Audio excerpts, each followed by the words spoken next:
I'm using a Prince triple threat. In fact, I like these rackets. I had a couple that broke them, but I really enjoyed using these. Pull them from my little collection, and once in a while I use them.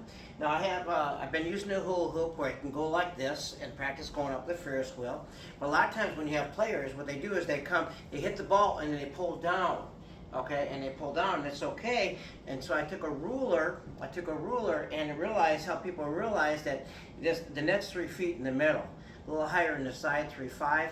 But if you're hitting the ball, you got to realize that if you're hitting under 3 feet and you're pulling down like that, that ball tendency is going to be down. So I try to get them to know where 3 feet is on their body. I'm short, so it's going to be right at my waist. It's at 3 feet right here. So if I'm hitting below my belt and I'm hitting down, it's going to probably go into the net. And so a good measure, get used to, that the net at the center is the lowest part of the net. It's usually 3 feet. When you have these tall guys that are hitting, imagine their waist, 3 feet, is totally different than mine. I'm not that tall. They're giants when they play. And so they can hit waist level, and that ball, and they're hitting across their body, it's going over. But oftentimes you see the big mistake of the kids trying to hit like the pros, and they're hitting below 3 feet, and it's going down into the net, and they're wondering why.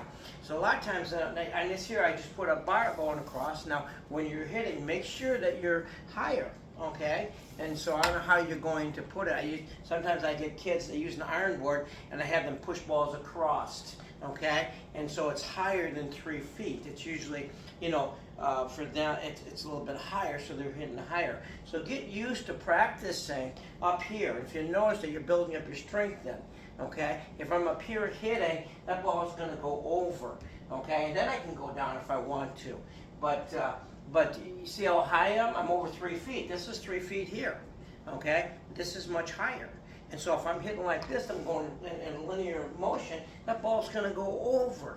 And so try to make common sense about your tennis, okay? So if you're hitting the ball and you're trying to hit the waist and you're hitting down below that net, it's going into the net, okay?